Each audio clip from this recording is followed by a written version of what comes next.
este video vamos a hablar, aunque sea someramente, sobre un estudio que hizo la investigadora y filósofa inglesa Anna Besant en un libro llamado Cristianismo Esotérico, en el que ella da las pruebas de que el cristianismo, como todas las demás religiones, también tiene un lado esotérico.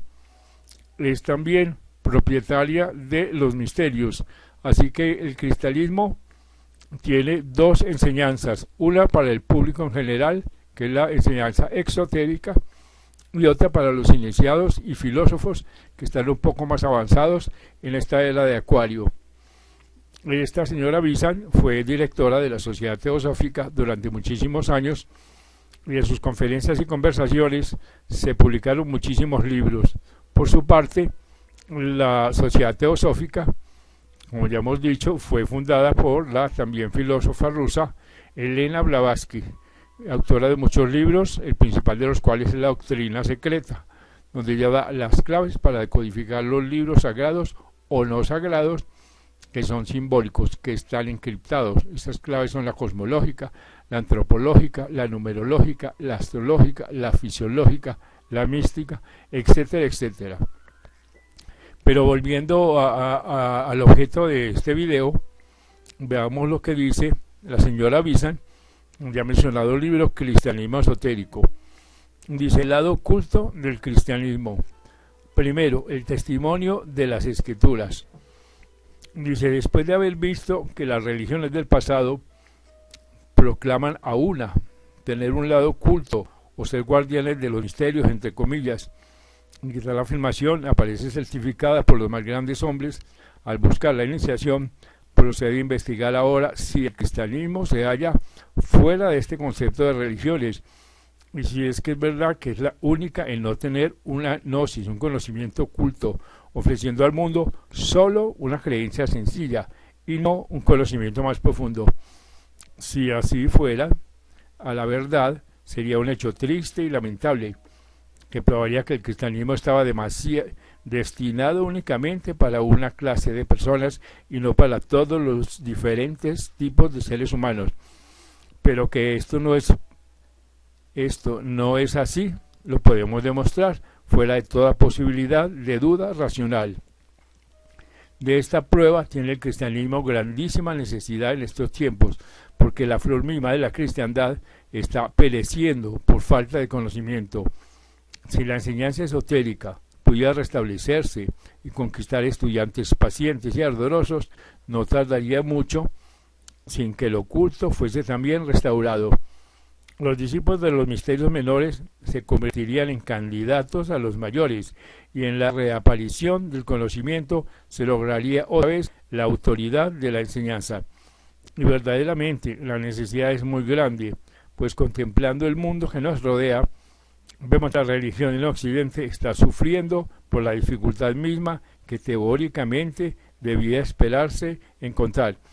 Habiendo perdido el cristianismo su enseñanza mística, esotérica, va viendo desaparecer su influencia sobre gran número de las personas más altamente educadas, coincidiendo la vivificación parcial de los últimos años con la restauración de algunas enseñanzas místicas. Así que es cosa evidente para todo el que haya estudiado los últimos 40 años del siglo que ha terminado, o sea, el siglo XIX en esa época, que mucha gente moral y pensadora ha abandonado las iglesias, porque las enseñanzas que en ellas recibían eran un ultraje para la inteligencia y pugnaban con un sentido moral. Así que es inútil suponer que el muy extendido agnosticismo de esta época tuviese sus raíces en la falta de moralidad o en una deliberada perversión de la mente. Todo el que estudie con atención los fenómenos indicados convendrá en que personas de gran inteligencia se han alejado del cristianismo por la rudeza de las ideas religiosas que les eran impuestas, por las contradicciones entre las autoridades de la enseñanza, por los puntos de vista acerca de Dios, del hombre y del universo, que ningún entendimiento educado podía admitir. Así que no es posible tampoco sostener que una degradación de cualquier clase que se suponga fuese la causa fundamental de la rebelión contra los dogmas de la Iglesia. Los rebeldes no eran demasiado malos para su religión, al contrario, la religión contra el cristianismo popular era debida al despertar y al desarrollo de la conciencia. La conciencia era la que se revolvía, así como la inteligencia contra las enseñanzas que deshonran a Dios y al hombre igualmente, y que presentan a Dios como un tirano y al hombre como esencialmente malo, obteniendo la salvación por medio de una sumisión servil. Así que la razón de esta rebeldía se halla escondida en el gradual rebajamiento de las enseñanzas cristianas para llegar a la llamada sencillez, con objeto de que los más ignorantes pudieran comprenderlas. Los protestantes afirmaban muy alto que no debería predicarse más que aquello que pudiese comprender todos, que la gloria del Evangelio estaba en su sencillez y que el niño y el ignorante debía ser capaces de comprenderlo y aplicarlo a la vida. Muy verdad, si con esto quería decirse que ciertas enseñanzas religiosas deben estar al alcance de todos, y que una religión fracasa si deja fuera de la esfera de su ennoblecedora influencia a los seres ínfimos, a los más ignorantes o a los más torpes. Pero es falso, completamente falso, si con esto se quiere decir que la religión no tiene verdades inaccesibles a la ignorancia, que es tan pobre y limitada que no tiene nada que enseñar, que no esté por encima de las mentes rudas o de la estrechez de miras de la moralidad degradada. Falso, fatalmente falso. Si tal es el sentido, pues a medida que esta opinión se extiende, ocupando los púlpitos y resonando en las iglesias, muchos seres nobles, cuyos corazones se han desgarrado al romper los lazos que les unían a su creencia primera, se retiran de los templos y dejan que su sitio sea ocupado por hipócritas o ignorantes. Pasan a un estado de agnosticismo pasivo, o si son jóvenes y entusiastas, de agresión activa, no creyendo que pueda ser lo más elevado, lo que así ofende al entendimiento y a la conciencia, y prefiriendo la honradez de un desprendimiento manifiesto a la mistificación de la inteligencia bajo la férula de una autoridad en que no reconoce nada de divino. Así que al estudiar de este modo el modo de pensar del tiempo presente, comprenderemos que la cuestión de una enseñanza oculta relacionada con el cristianismo es de vital importancia. Y se pregunta la señora Vicente, ¿ha de sobrevivir el cristianismo como la religión de Occidente? ¿Debería existir en los siglos futuros y continuar desempeñando su papel en la formación del pensamiento de las razas occidentales en evolución? Si es así, tiene que recobrar el conocimiento que ha perdido y poseer de nuevo sus enseñanzas místicas y ocultas. Debe presentarse otra vez como un instructor competente de verdades espirituales, investido de la única autoridad que vale algo, que es la autoridad del conocimiento. Si estas enseñanzas vuelven a obtenerse, su influencia se verá pronto en manifestaciones más amplias y profundas de la verdad. Los dogmas que ahora aparecen como cascarones vacíos, sirviendo solo de grillos, volverán a ser presentaciones parciales de realidades fundamentales. En primer término, el cristianismo esotérico será restaurado el lugar santo del templo, en forma en que todos sean capaces de recibirlo, y que así se pueda seguir la dirección del pensamiento público. Y en segundo término, el cristianismo oculto descenderá de nuevo al aditum, recibiendo detrás del velo que encubre al santuario de los santuarios, entre millas, donde solo el iniciado puede penetrar. Entonces volverá a estar la enseñanza oculta al alcance de los que sean calificados para recibirla conforme a las antiguas reglas, de los que en estos tiempos estén dispuestos a someterse a las exigencias impuestas a los que deseaban conocer la realidad y verdad de las cosas espirituales. Pero volvamos a la historia una vez más para ver si el cristianismo era la única religión que no tenía enseñanza interna, o si era igual a los demás por la posesión de este tesoro oculto. Esta es una cuestión de prueba, no de teoría, y debe decidirse por la autoridad de los documentos existentes y no por el mero ipsi dixit de los cristianos modernos. Como es positivo, tenemos que tanto el Nuevo Testamento como los escritos de la Iglesia primitiva hacen idénticas declaraciones respecto a la posición de tres enseñanzas, mostrándonos la realidad de la existencia de los misterios. llamados los misterios de Jesús o los misterios del reino, y las condiciones que se imponían a los candidatos, algo acerca de la naturaleza general de la enseñanza que se daban y otros detalles. Ciertos pasajes del Nuevo Testamento permanecerán oscuros si no fuese por la luz que sobre ellos arrojan las declaraciones difundidas por los padres y obispos de la Iglesia. Pero pregunta la señora Vísela, ¿con esa luz se hacen claros e inteligibles? A la verdad hubiera sido extraño que fuera de otro modo, si consideramos la estructura del pensamiento religioso que influyó sobre el cristianismo primitivo, emparentada con los hebreos, los persas y los griegos, matizada por las creencias aún más antiguas de la India y profundamente dotada de color por el pensamiento sirio y egipcio. Esta última rama del gran mote religioso no podía menos de volver a afirmar las antiguas tradiciones y poner al alcance de las razas occidentales todo el tesoro de las enseñanzas arcaicas. Le agrega la fe, un tiempo dada a los santos, hubiese sido ciertamente privada de su principal valor si al ser transmitida a Occidente se hubiera reservado la perla de la enseñanza esotérica. El primer testimonio que debe darse es el del Nuevo Testamento. Para nuestro objeto podemos prescindir de las enfadosas cuestiones sobre interpretaciones y autores que corresponden de lleno a los eruditos. La crítica docta tiene mucho que decir respecto a la edad de los manuscritos, la autenticidad de los documentos y otros puntos, pero nosotros no tenemos para qué ocuparnos de este aspecto. Podemos aceptar las escrituras canónicas por lo que respecta a las creencias de las iglesias primitivas sobre las enseñanzas de Cristo y de sus discípulos inmediatos y ver lo que dicen acerca de la existencia de una enseñanza secreta comunicada tan solo a unos pocos. Una vez examinadas las palabras que se ponen en boca del mismo Jesús, consideradas por la Iglesia de autoridad suprema, estudiaremos los escritos del gran apóstol San Pablo. Luego nos ocuparemos de las declaraciones hechas por los herederos de la tradición apostólica que guiaron la Iglesia durante los primeros siglos. A lo largo de esta línea no interrumpida de tradiciones y de testimonios escritos, puede hacerse la afirmación de que el cristianismo tenía su lado oculto. Veremos además que puede seguirse el rastro de los misterios menores de interpretística a través de los siglos sucesivos hasta llegar a comienzos del siglo XIX y que aun cuando no quedaron escuelas de misticismo preparatorias de la iniciación después de la desaparición de los misterios, sin embargo, de tiempo en tiempo hubo grandes místicos que alcanzaron los estados inferiores del éxtasis por sus propios esfuerzos tenidos, ayudados indudablemente por instructores invisibles.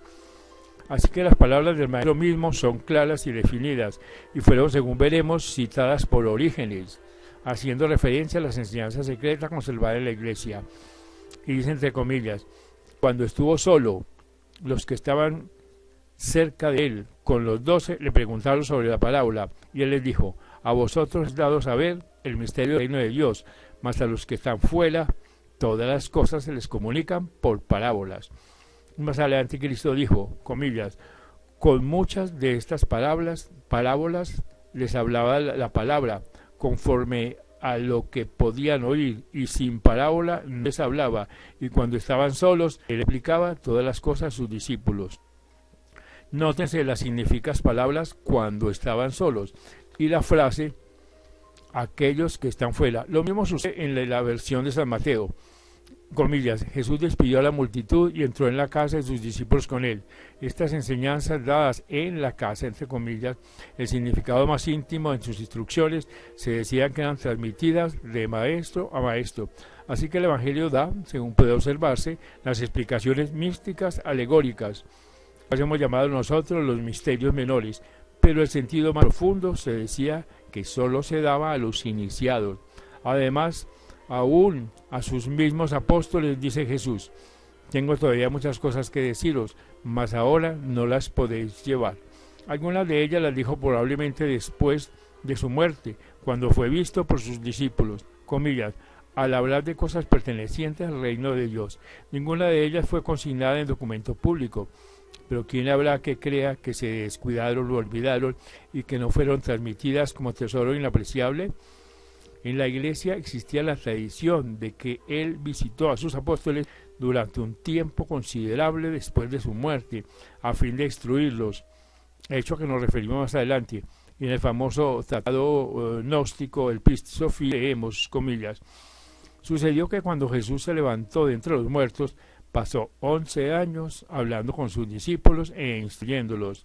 Hay también la frase que muchos desean suavizar, dándole otro sentido, comillas, no deis lo santo a los perros, ni echéis vuestras perlas a los puercos, porque verdaderamente es de aplicación general, pero que era considerado por la Iglesia primitiva como referente a las enseñanzas secretas. Debe tenerse presente que las palabras no sonaban en los antiguos tiempos tan duras ahora, pues la palabra perros, entre comillas, como el vulgo, los profanos, era aplicada a los que estaban fuera por los que hallaban dentro de determinado círculo, ya se tratase de una sociedad o de una nación, como lo hacían los judíos respecto de todos los gentiles. Así que algunas veces se usaban para designar a los que estaban fuera del círculo de iniciados, y así la vemos empleada por la Iglesia primitiva a aquellos que por no haber sido iniciados en los misterios se consideraban como fuera del reino de Dios, entre comillas, o del Israel espiritual, y se les aplicaba este nombre. Así que había diversos nombres asignados exclusivamente al término el misterio o los misterios, los cuales se empleaban para designar el círculo sagrado de los iniciados o de los relacionados con la iniciación, entre comillas estos nombres: el reino de Dios, el reino de los cielos, el sendero estrecho, la puerta estrecha, los perfectos, los salvados, vida eterna, vida, el segundo nacimiento, el pequeño, un niño pequeño, etc. Y el sentido está aclarado. El uso de estas palabras en escritos claros primitivos y en algunos casos hasta fuera de la comunión cristiana. Por ejemplo, el término los perfectos, entre comillas, se usaba por los esenios, quienes tenían 3 órdenes en sus comodidades: los neófitos, los hermanos y los perfectos. Estos últimos eran iniciados y en tal sentido es empleado generalmente este vocablo en los antiguos escritos. Otro ejemplo, el niño pequeño, entre comillas, era el nombre usual para un candidato acabado de iniciar, esto es, que había logrado su segundo nacimiento. Después de conocido este uso, muchos pasajes oscuros y de otro modo discordantes se hacen inteligibles. Entonces uno le dijo al Señor, comillas, Señor, ¿son pocos los que se salvan? Y él les dijo, porfiad a entrar por la puerta angosta, porque os digo que muchos procurarán entrar y no podrán. Si es la forma ordinaria de los protestantes a la evasión del fuego eterno del infierno, la creación se hace increíble o repulsiva. No se puede suponer a ningún salvador del mundo haciendo la afirmación de que muchos de los que tratan de evitar el infierno y entrar en el cielo no podrán verificarlo. Pero aplicado al concepto de la estrecha de la iniciación y a la liberación del nacimiento, esta frase es perfectamente verdadera y natural. Así también, entrad por la puerta estrecha, pues ancha es la puerta y espacioso el camino que lleva a la perdición, y muchos son los que entran por ella, porque estrecha es la puerta y angosto el camino que lleva a la vida, y pocos son los que la hallan. El aviso que sigue inmediatamente contra los falsos profetas, los instructores de los misterios tenebrosos, es de gran aplicación a este asunto. A ningún estudiante podrá pasar inadvertido el sonido familiar de estas palabras empleadas en el mismo sentido de otros escritos. El, comillas, antiguo camino estrecho es familiar a todos, el sendero difícil de andar como el agudo filo de una navaja, o que ya se ha mencionado al pasar de una muerte a otra, de aquellos que siguen el camino sembrado de flores de los deseos, los cuales no conocen a Dios, pues solo se hacen inmortales y escapan de la ancha boca de la muerte, de la destrucción siempre repetida, aquellos hombres que han abandonado todo deseo.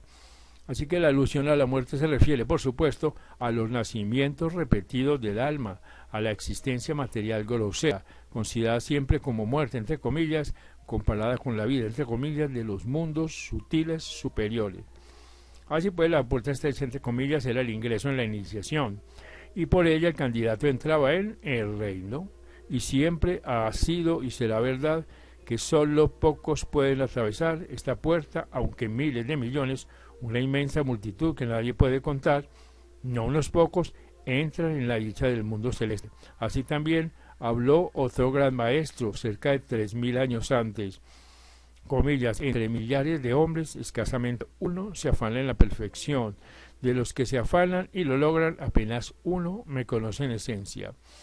Pues los iniciados son pocos en cada generación, la flor de la humanidad, pero ninguna sentencia siniestra de desdicha eterna se pronuncia en esta declaración contra la gran mayoría de la raza humana. Así que los salvados son, como Proclo enseñaba, los que escapan del círculo de la generación dentro del cual se halla sujeta la humanidad.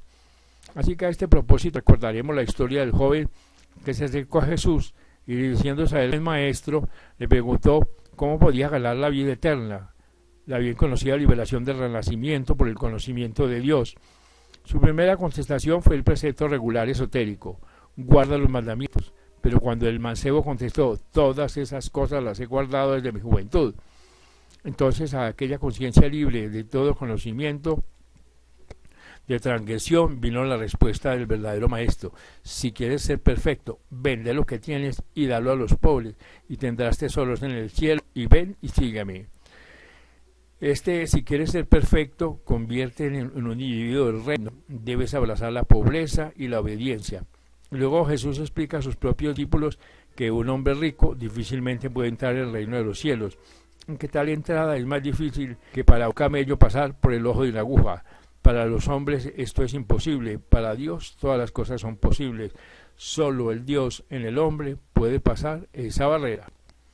Este texto ha sido diversamente explicado, siendo a todas luces imposible tomarlo en su sentido superficial de que un hombre rico no puede entrar en un estado post-mortem de dicha. El hombre rico puede alcanzar ese estado lo mismo que el pobre, y la práctica universal de los cristianos demuestra que no creen ni por un momento que la riqueza ponga en peligro su dicha después de la muerte. Pero si nos fijamos en el verdadero significado del reino de los cielos, tendremos la expresión de un hecho directo y sencillo, porque ese conocimiento de Dios, que es vida eterna, no puede obtenerse hasta que se haya abandonado todo lo terrestre. No puede aprenderse hasta que se haya hecho sacrificio de todo. Así que el hombre tiene que renunciar no solo a la riqueza terrena, que en lo sucesivo ha de pasar por sus manos como si fuese administrador de ella, sino que debe además abandonar su riqueza interna en cuanto la considere como suya propia frente al mundo. Mientras no se haya despojado hasta la desnudez, no puede pasar por la angosta entrada. Tal ha sido siempre la condición exigida para la iniciación. Candidatos a ella deben hacer voto de pobreza, de obediencia y castidad. Y añade la señora Bisan, el segundo nacimiento, entre comillas, es otro nombre muy conocido de la iniciación. En India, los individuos de las castas superiores son llamados 2 veces nacidos, y la ceremonia que los hace 2 veces nacidos es una ceremonia de la iniciación. La mera corteza la verdad en estos tiempos, pero la muestra de las cosas del cielo. Cuando Jesús habla de Nicodemo, declara que, en comillas, a menos que un hombre nazca otra vez, no puede ver el reino de Dios, y menciona este nacimiento como el del agua y del Espíritu. Esta es la primera iniciación. Otra posterior es la del Espíritu Santo y el fuego.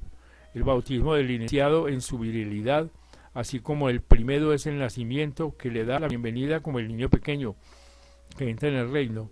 Cuán bien conocidas eran estas imágenes en la mística de los judíos. Se demuestra que la sorpresa que manifestó Jesús cuando dijo a Nicodemo, confundido con su fraseología mística: ¿eres tú maestro en Israel y no conoces estas cosas? Otro precepto de Jesús que subsiste como un dicho difícil de entender, entre comillas, dirigido a sus discípulos, es el de: sed pues vosotros perfectos como vuestro Padre que está en los cielos es perfecto. Y añade la señora Visa, el cristianismo ordinario sabe muy bien que no le es posible obedecer este mandato lleno de fragilidades ordinarias humanas. ¿Cómo podrá hacerse tan perfecto como Dios? Vista la imposibilidad de la empresa que le presentan, le pone tranquilamente a un lado y no piensa más en ella. Pero considerada como el esfuerzo final de muchas vidas de constante progreso, como el triunfo del Dios que está dentro de nosotros sobre la naturaleza inferior, se coloca a una distancia calculable, haciéndonos recordar las palabras de Porfirio, de cómo el hombre que lleva a cabo, en comillas, las virtudes paradigmáticas es el padre de los dioses, y que en los misterios estas virtudes eran adquiridas. Y luego habla San Pablo sigue los pasos de su maestro, y exactamente en el mismo sentido, pero más explícito y con mayor claridad, como era de esperar de su obra organizadora de la Iglesia. El estudiante debe leer con atención los capítulos 2 y 3, el versículo 1, el capítulo 4 de la primera epístola a los Corintios, teniendo presente que las palabras iban dirigidas a individuos bautizados que formaban parte de la Iglesia, que eran miembros completos de ella, desde el punto de vista moderno, aunque considerados como niños y como carnales por el apóstol. No eran catecúmenos o neófitos, sino hombres y mujeres que estaban en plena posesión de todos los privilegios y responsabilidad de la comunidad cristiana, reconocidos por el apóstol como apartados del mundo y tenidos en confianza de que no habrían de proceder contra los hombres del mundo. Esta es la palabra en posesión de todo lo que la Iglesia moderna da a sus miembros. Y agrega la señora Bizán: resumamos las palabras del apóstol, comillas: vine a vosotros trayendo el testimonio divino, no para halagarnos con la sabiduría humana, sino con el poder del Espíritu.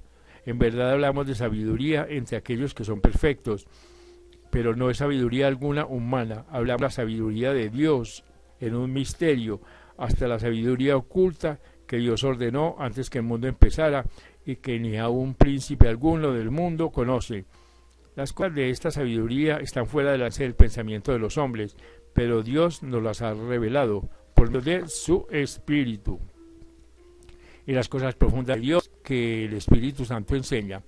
Estas pues son cosas espirituales que solo puede entender el hombre espiritual, en quien está la mente de Cristo. Y yo, hermanos, no podía hablaros como a espíritus, sino como a carnales y aun como a niños de Cristo. Vosotros erais incapaces de llevarlo, y aún lo sois ahora, porque todavía sois carnales. Como sabio, maestro, masón, he echado los cimientos, y vosotros sois el templo de Dios, y el Espíritu de Dios mora en vosotros. Haced que yo os considere como ministros de Cristo y mayordomos de los misterios de Dios, cierra comillas. ¿Puede leer alguien este pasaje, en cuyo resumen solo se ha puesto de manifiesto los puntos salientes, sin reconocer el hecho de que el apóstol poseía una sabiduría divina que enseñaba los misterios, la cual no podían aún recibir los discípulos corintios? Obsérvese los términos empleados de la sabiduría, entre comillas. La sabiduría de Dios es un misterio, la sabiduría oculta, solo conocida del hombre espiritual, habla solo entre los perfectos, sabiduría de la que eran excluidas los espirituales, los niños en Cristo, los carnales, conocida del sabio maestro mayor, o también entre comillas, mayordomo de los misterios de Dios. Así que una y otra vez vuelve a referirse a estos misterios. Al escribir a los Efesios, cristianos, dice: por revelación, levantando el velo, me fue declarado el misterio. De aquí su conocimiento del misterio de Cristo, y le ha dado a aclarar a todos cuál sea la dispensación del misterio. Y este misterio, repitió los colosenses, había hecho ministro el misterio que había estado oculto desde los siglos y edades, mas ahora ha sido manifestado a sus santos, no al mundo, ni aun siquiera a los cristianos, sino solo a los santos, a los escogidos. Para ellos fue alzado el velo, comillas, de la gloria de este misterio. ¿Y qué era este? Cristo en nosotros. Frase significativa que, como pronto volveremos y veremos, pertenecía a la vida del iniciado. Así el hombre debe al fin aprender la sabiduría y llegar a ser perfecto en Cristo Jesús. A estos colosenses les pide que rueguen al Dios que nos abra la puerta de la palabra para hablar del misterio en Cristo. Pasaje que se refiere San Clemente, por ser uno en que el apóstol revela con claridad que el conocimiento no pertenece a todos. Del mismo modo escribe a su amado Timoteo, recomendándole que escoja los diáconos entre aquellos que mantienen el misterio de la fe con una conciencia pura, y el misterio de la piedad que él había aprendido, cuyo conocimiento era necesario para el maestro de la Iglesia. Ahora bien, dice la señora Bizán, la importancia de San Timoteo como representante de la siguiente generación de instructores cristianos es indudable. Fue discípulo de San Pablo, designado por él para guiar y gobernar una parte de la Iglesia. Por lo visto se había iniciado en los misterios por el mismo San Pablo, a lo cual se hace referencia según resulta de las frases técnicas empleadas otra vez como clave, comillas, este cargo te doy, hijo Timoteo, con arreglo a las profecías que de ti se dijeron. La solemne bendición del iniciador, que admitía al candidato, pero el iniciador no estaba solo presente, comillas, no descuides el don que está en ti, el cual te fue dado por profecía, con la imposición de manos del presbítero, de los hermanos menores, y le recuerda que se abstenga firmemente a esa, comillas, eterna vida al que también estáis llamado, habiendo hecho una buena profesión delante de muchos testigos. Así que los votos del nuevo iniciado, hechos en presencia de los hermanos mayores y de la asamblea de iniciados. El conocimiento que entonces se comunica era el cargo sagrado que hace exclamar con tanta vehemencia a San Pablo: oh Timoteo, guarda bien lo que te ha sido confiado. No el conocimiento que en común poseían los cristianos, respecto del cual ninguna obligación especial había contraído Timoteo, sino el sagrado depósito que se le había transferido como iniciado, esencial a la prosperidad de la Iglesia. San Pablo, pues, posteriormente vuelve sobre lo mismo, poniendo particular empeño en asuntos de tan suprema importancia, de un modo que resultaría exagerado si tal conocimiento hubiese sido propiedad común de los cristianos, comillas, retén la forma de las sanas palabras que de mí oíste, guarda el buen depósito por el Espíritu Santo que habita en nosotros. La más seria invocación de labios humanos puede formular. Además, era obligación suya el proveer a la debida transmisión de este sagrado depósito para que fuese pasando de mano en mano a las futuras generaciones. Y así la Iglesia no careciese jamás de verdaderos instructores. Las cosas que has oído de mí ante muchos testigos, comillas, las sagradas enseñanzas orales en la asamblea de iniciados que atestiguan la solución de su transmisión, esto encarga a hombres fieles que sean idóneos para enseñar también a otros.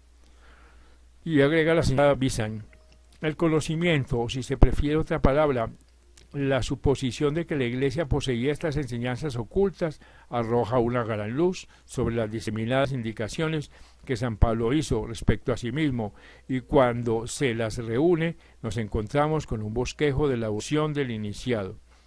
San Pablo declara que aun cuando se halla ya entre los perfectos y los iniciados, pues dice: así que todos los que somos perfectos esto mismo sintamos. Él no había aún alcanzado, ni era la verdad del todo perfecto, porque no había aún ganado a Cristo, no había aún alcanzado todavía la soberana vocación de Dios en Cristo Jesús, la virtud de su resurrección y la participación de sus padecimientos en conformidad a su muerte, y procuraba, en comillas, si en alguna manera llegase a la resurrección de los muertos, porque esta era la iniciación que libraba, la que hacía al iniciado maestro perfecto, el Cristo resucitado, liberándose finalmente de los muertos, de la humanidad que se halla dentro del círculo de la generación, de los lazos que sujetan el alma a la materia grosera. Aquí se presentan de nuevo numerosos términos técnicos, y aún el lector más superficial encontrará patente que la, comillas, resurrección de los muertos, de que aquí se trata, no puede ser la común resurrección que profeta el cristianismo moderno, pues considerándose esta inevitable para todos los hombres, es evidente que no requiere ningún esfuerzo especial por parte de nadie para alcanzarla. Así que a la verdad, la palabra misma alcanzar, entre comillas, estaría fuera de lugar aplicada a un acontecimiento universal e ineludible. Así pues, San Pablo no podía evitar esta resurrección conforme al punto de vista del cristianismo moderno. ¿Cuál era pues la resurrección para cuyo logro estaba haciendo tan vehementes esfuerzos? Una vez más, la única respuesta procede de los misterios. En ellos, cuando el iniciado se aproximaba a la especial iniciación que libraba del círculo de las reencarnaciones, del círculo de la generación, era llamado, comillas, el Cristo que sufre. Entonces tomaba parte de los padecimientos del Salvador del mundo, era crucificado místicamente, comillas, obraba en conformidad a su muerte, y así alcanzaba la resurrección, la intimidad con el Cristo glorificado, después de lo cual la muerte no tenía poder sobre él. Este era pues el premio, entre comillas, por el que acentuaba sus esfuerzos el gran apóstol, impulsando, entre comillas, a todos los perfectos y no a los creyentes ordinarios a seguir el mismo empeño. que no se contentasen con lo que habías conseguido, sino que pugnas por avanzar aún más. Esta semejanza del iniciado con Cristo es ciertamente el verdadero fondo de los misterios mayores, como se verá mucho más adelante. Más particularmente cuando estudiamos el Cristo místico, el iniciado no debía ya considerar fuera de sí al Cristo, aun si a Cristo conocimos según la carne, empero ahora ya no le conocemos. Así que el creyente ordinario estaba vestido de Cristo, porque todos los que habéis sido bautizados en Cristo, de Cristo estáis vestidos. Entonces ellos serán niños en Cristo, a quienes ya se ha hecho referencia, y Cristo era el Salvador, a quien acudían en demanda de socorro, teniendo conocimiento de él según la carne. Mas cuando ellos habían dominado la naturaleza inferior y dejaban de ser carnales, entonces estaban a punto de entrar en un sendero más elevado, de convertirse a sí mismos en Cristos. Esto que el apóstol había ya alcanzado era lo que ansiaba para sus discípulos. Hijos míos, que vuelvo otra vez a estar de parto por vosotros, hasta que Cristo sea formado en vosotros. Él era ya su Padre espiritual, que yo os engendré por el Evangelio, y dice, pero ahora quería daros de nuevo a luz, conducidos como madre a un segundo nacimiento. Entonces el niño Cristo, el niño santo, nacía en el alma, y el hombre del corazón que está cubierto. Aquí el iniciado se convertiría en este niño pequeño. En lo sucesivo iba a vivir en su propia persona la vida de Cristo, hasta llegar a ser, entre comillas, varón perfecto a la medida de la edad de la plenitud de Cristo. Entonces él, como lo estaba haciendo San Pablo, cumplía en su carne las aflicciones de Cristo, comillas, llevando siempre por todas partes la muerte de Jesús en el cuerpo, de suerte que podía decir que en verdad con Cristo estoy justamente crucificado y vivo, no ya yo, mas vive Cristo en mí.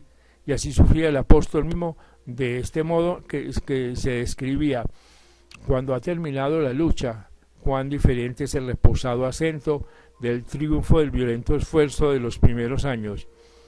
Yo ya estoy para ser ofrecido, y el tiempo de mi partida está cercano. He peleado la buena batalla, he acabado la carrera, he guardado la fe. Por lo demás, me está guardada la corona de la justicia. Esta corona se daba al que vencía, de quien decía el Cristo ascendido, comillas, yo le haré columna en el templo de mi Dios, y nunca más saldrá fuera. Porque después de la resurrección, entre comillas, el iniciado se ha convertido en el hombre perfecto, en el maestro, y no vuelve ya a salir del templo, sino que desde él sirve a los mundos y los guía.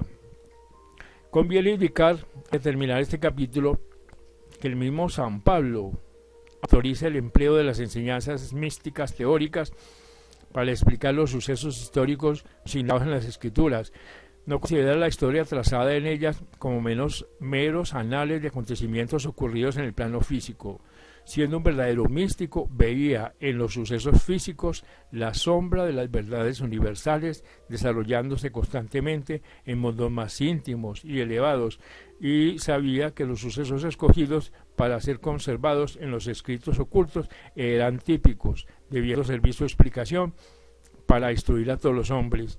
Así emplea la historia de Abraham, Sara y Agar, Ismael e Isaac, y afirmando que, comillas, estas cosas son dichas por alegoría, y procede a la interpretación mística, refiriéndose a la huida de los israelitas de Egipto. Habla del Mar Rojo como de un bautismo, del maná y del agua como vianda y bebida espiritual, de la roca de donde fluía el agua como Cristo, y ve el gran misterio de la unión de Cristo con su iglesia en la relación humana del marido y la mujer, y habla de los cristianos como la carne y los huesos del cuerpo de Cristo. Así que, para terminar, dice la señora Visan, el autor de la epístola a los hebreos interpreta alegóricamente todo el culto judío. En el templo ve una copia del templo celestial. En el sumo sacerdote ve a Cristo. En los sacrificios la ofrenda del Hijo sin mancha. Los sacerdotes del templo no son sino sombra y bosquejo de las cosas celestiales, del sacerdocio celestial que sirve en el verdadero tabernáculo. Y desde los capítulos 3 al 10, ambos inclusive, se desarrolla una muy trabajada alegoría, dando a entender el autor que el Espíritu Santo quería significar así el sentido más profundo. Todo era, entre comillas, figura de aquel tiempo presente. Y termina la señora Visa en este capítulo y este estudio diciendo lo siguiente: este concepto de los escritos sagrados no implica que los acontecimientos que se consignan no hubiesen sucedido, sino que su realización física era cuestión de menor importancia. Eran pues simbólicos, estaban encriptados y había que emplearle las claves para decodificarlos. Tal explicación equivale a levantar el velo de los misterios menores, que la enseñanza mística que se permite dar al mundo. Así que no es esto, como muchos creen, un mero juego imaginativo, sino el resultado de una verdadera intuición que ver modelos en el plano celeste, y no ya solo las sombras que aquellos proyectan sobre un simple bastidor del tiempo terrestre. Este pues es un bosquejo y una prueba de que el cristianismo antiguo y también el presente tiene pues un sentido y una parte esotérica.